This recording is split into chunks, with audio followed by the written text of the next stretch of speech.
This is something that can be done collaboratively by the ESL teacher and the classroom teacher. So the first thing you'll want to do is log into Brightspace. And for today, I'm just going to be using my little classroom here. It's not, it won't show any private student data, no worries. You'll click on the portfolio leaf here, and you'll see all of your students listed. So I'm just going to click on Lisa Simpson today.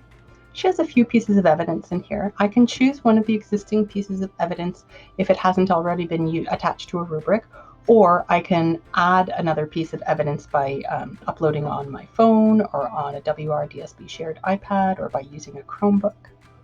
So I'm going to use this sample that just says sample here today. And the first thing I want to do before I attach a rubric is I want to rename this sample so I remember that it will be one that's used with a rubric. Right now it just says sample. If I click on the title, I can change it from sample to summary T1. That stands for summary term 1 for the rubric.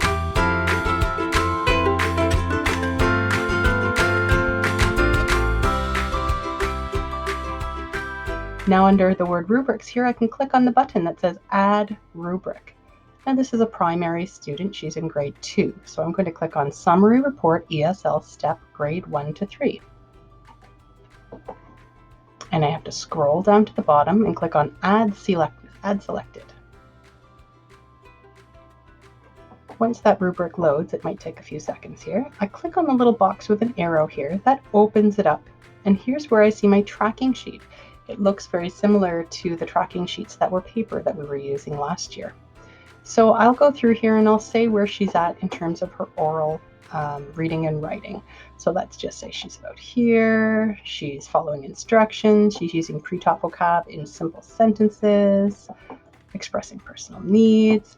And if I ever wanted to go in and add some feedback in here, I could type in some feedback. So if I was writing about her using a small range of personal words and phrases, I could say beginning to speak at circle time and to both peers and adults. There we go, and that'll automatically be in there. And I can click off and keep going.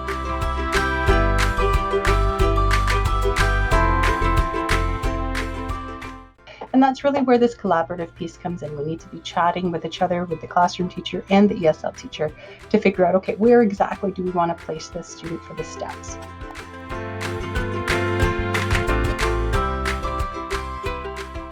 After my teaching partner and I have gone through and we've said, okay, the student's step 1 here, step 1, step 2, we've gone through the rubric, we actually go through each section. And so this part here is the oral section of the summary report.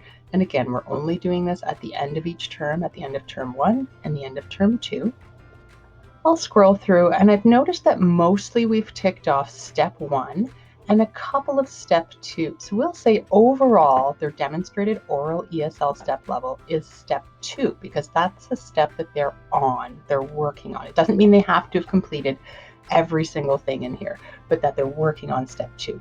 I'm going to go down to reading and I've noticed, okay, there's a step 2, step 1, step 1, step 1. Okay, so mostly step 1s and 1 step 2. This student is working on step 2. So I'll click that again. Demonstrated ESL reading step is 2. So that's like a quick overall summary. And then I'm going down to writing. I see step 2, step 1, 2, 2, 1. So really still working on step 2 for writing as well. So I'm going to click on step 2 for demonstrated writing ESL step. There we go. So even though I attached it to a writing sample, you can attach it to any piece of evidence you have. There we go. And then I just close the dialog box there and it's automatically saved.